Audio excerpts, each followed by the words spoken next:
اگر کسی مرد نے عورت سے نکاح کر لیا لیکن رخصتی چند ماہ بعد ہوئی تو کیا اس عرصے میں شوہر پر اس کے اخراجات کی ذمہ داری عائد ہوتی ہے؟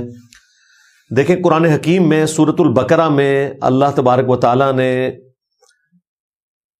ایک مؤمن مرد کے اوپر یہ مشروع فرمایا ہے کہ اس نے اپنی بیوی بچوں کا خرچہ دینا ہے، نان و نفقہ جس کو ہم کہتے ہیں، یعنی رہائش پرووائڈ کرنی ہے، کھانا پینا، لباس۔ لیکن یہ اس صورت میں ہے جب عورت رخصتی کے بعد اپنے مرد کی کسٹڈی میں آ چکی ہو۔ وہ عورت جو نکاح کی بائنڈنگ میں کسی مرد کے ساتھ اٹیچ ہے لیکن ابھی اس کی رخصتی نہیں ہوئی، یعنی اس کی کسٹڈی اس کے خاوند کے حوالے نہیں ہوئی، اس کے حوالے سے قرآن و سنت میں ڈائریکٹلی کوئی چیز موجود نہیں ہے۔ اس پر اجتہاد ہی کیا جائے گا، اور میجورٹی لوگوں کا اجتہاد اس پہ ہے کہ جب تک رخصتی نہیں ہوگی اس وقت تک مرد نے اس عورت سے نفع نہیں اٹھایا جس کے لیے اس نے نکاح کیا تھا، تو ظاہر ہے کہ باقی نفع اس کو پہنچانا یہ اسی صورت میں ہوگا کہ جب اس عورت سے وہ نفع اٹھا رہا ہوگا۔ صرف کاغذی کارروائی میں وہ بیوی بنی ہے نا ابھی، جب تک کہ وہ اس کے پاس آ نہیں جاتی۔ لہذا ایسی صورتحال میں نان و نفقہ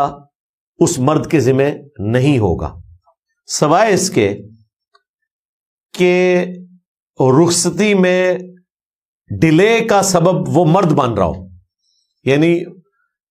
اس بچی کے ماں باپ تو تیار ہیں اس کو بھیجنے کے لیے، لیکن مرد کہتا ہے کہ جی ابھی میں اس کو بیاہ کر اپنے گھر نہیں لا سکتا،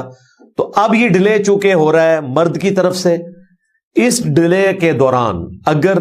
وہ عورت اپنے ماں باپ کے پاس ہے تو وہ اپنے اس خامند سے خرچہ ڈیمانڈ کر سکتی ہے۔